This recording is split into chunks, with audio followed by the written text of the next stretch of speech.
মা বাবা ভাইয়ের মৃত্যুতে মানসিক ভারসাম্য হারিয়ে ফেলেন তোফাজ্জল। দেশের সর্বোচ্চ বিদ্যাপীঠ ঢাকা বিশ্ববিদ্যালয় ফজলুল হক মুসলিম হলে চোর সন্দেহে তোফাজ্জল নামে এক যুবককে আটক করে পিটিয়ে হত্যা করা হয়েছে। বাবা মায়ের মৃত্যুতে তিনি মানসিক ভারসাম্য হারিয়ে বেশ কয়েক বছর ধরেই ভবঘুরের মতো বিভিন্ন দেশে এলাকায় ঘুরে বেড়াতেন।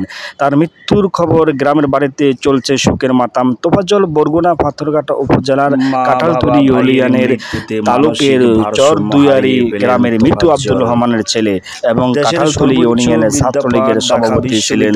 2011 সালে তোফাজ্জলের বাবা আব্দুর রহমান, 2013 সালে মা বিউটি বেগম এবং 2023 সালে একমাত্র বড় ভাই পুলিশের এএসআই নাসির উদ্দিন মারা যান। প্রেম সংক্রান্ত বিষয়ে আরও আঘাতপ্রাপ্ত হয়েছিলেন তোফাজ্জল। পরিবার ও অভিভাবকহীন হয়ে রাস্তায় রাস্তায় ঘুরতেন তিনি। মানসিক ভারসাম্য হারানোর আগে তিনি বরগুনা পাথরঘাটা উপজেলা কাঁঠালতলী ইউনিয়নের ছাত্রলীগের সভাপতি ছিলেন। তার এমন মৃত্যুতে খবর শুনে উপজেলার শোকের ছায়া নেমে এসেছে।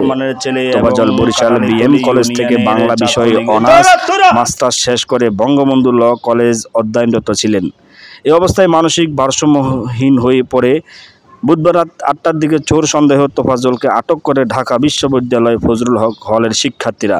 আনুমানিক রাত 12টার দিকে তাকে মুমূর্ষু অবস্থায় ঢাকা মেডিকেল কলেজে কর্তব্যরত চিকিৎসক তাকে মৃত ঘোষণা করেন। রাত 2টার দিকে তার মৃত্যুর খবর সামাজিক যোগাযোগ মাধ্যমে ছড়িয়ে পড়ে। তোফাজ্জলের চাচা ফজলুর রহমান জানান, তোফাজ্জলের বাবা আব্দুর রহমান প্রায় 10 বছর আগে মারা যায়। এর 3 বছর পরে মা মারা যায়। এরপর থেকে মানসিকভাবে ভেঙে পড়ে। বড় ভাই নাসিরের আশ্রয় থাকত।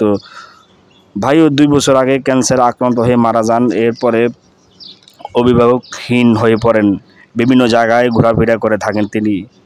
ভাই মারা যাওয়ার কিছুদিন পর একটি ঘটনাকে কেন্দ্র করে তাকে মারধর করে বাজারের লোকজন। এরপরে সে মানসিক ভারসাম্যহীন হয়ে পড়ে। প্রশাসনের মাধ্যমে বিষয়টি তদন্ত করে অভিভাবকদের দৃষ্টান্তমূলক শাস্তি দাবি করেন। তোফাজ্জলের চাচাতো ভাই ফারুক হোসেন বলেন, আমরা সকালে শুনেছি তোফাজ্জলকে নির্মমভাবে পিটিয়ে হত্যা করা হয়েছে। এখন ঢাকা মেডিকেল ময়না তদন্তের জন্য নেওয়া হয়েছে। চাচাতো ভাই সাদাত হোসেন থানায় আনুষ্ঠানিকতা শেষ করে লাশ নিয়ে বাড়িতে উদ্দেশ্যে রওনা হবেন।